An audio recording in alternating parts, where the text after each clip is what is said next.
بڑے بڑے افسران جو اپنی گاڑیوں میں بیٹھ کر گھوم رہے ہیں،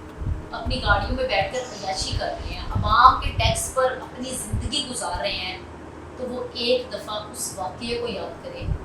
میں ایک واقعہ کوٹ کرتی ہوں، 2010 میں جب پاکستان میں سیلاب آیا تھا تو انجلینا جولی ایکٹریس، مشہور ایکٹریس، بین الاقوامی، اس نے وزٹ کیا۔ وہ میک شور کرنا چاہتی تھی کہ فیئر طریقے سے جو فنڈ ہو وہ ان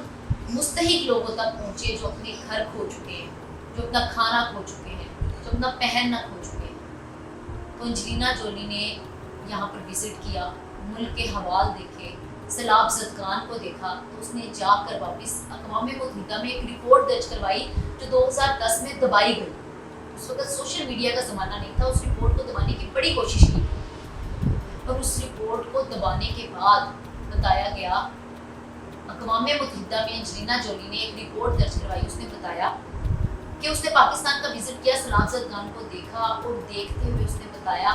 کہ اس نے اپنی آنکھوں سے دیکھا کہ کئی سرکاری ملازمین، کئی بڑے بڑے لوگ سیلاب زدگان کو، متاثرہ لوگوں کو اس سے ملنے سے دھکے مار کر روک رہے، وہ دھکے دے رہے تھے، پیچھے ہٹا رہے تھے۔ وہ لوگ مدد کے لیے مجھ تک آنا چاہتے تھے لیکن وہ لوگ مجھ سے ملنے نہیں دے رہے۔ پھر اس نے بتایا کہ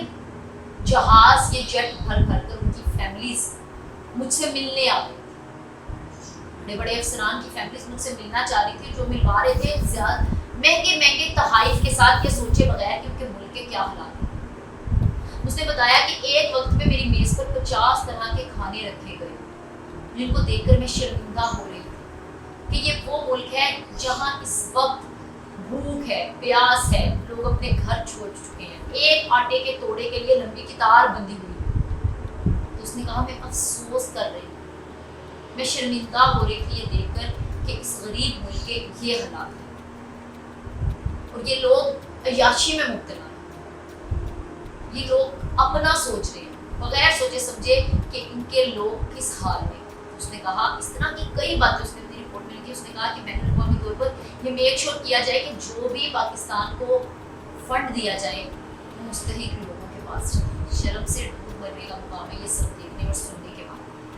آج بھی ہمارے ملک کے کوئی حالات بدلے نہیں ہیں،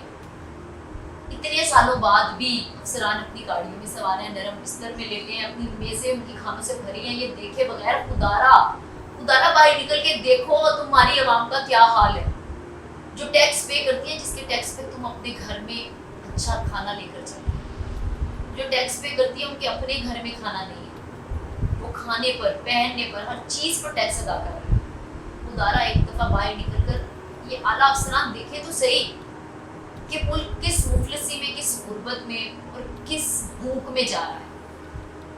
غریب غدار ہوتا جا رہا ہے، اس کے پاس کھانے کو روٹی نہیں۔ میڈیا آواز بلند کر کر صرف منتظر ہیں اس کرشمے کے، اس کرم کے، اللہ کے کرم کے، کہ کوئی ان کے دل میں رحم ڈال دے کہ بھئی ہمارے ملک کے اس وقت حالات بہت خراب ہیں۔ دل خون کے آنسو روتا ہے جب دیکھتے ہیں کہ ٹوٹی جوتی اور مانگ کر ایک پیاز کے ساتھ روٹی کھانے والا بزرگ بارش کے دنوں میں کیسے پھر رہا ہے۔ یہ میری آنکھوں دیکھا واقعہ۔ کئی ایسے واقعات کوڈ ہو سکتے ہیں، آپ نے بھی اپنے ارد گرد دیکھا ہوگا، آپ بھی دیکھ رہے ہو۔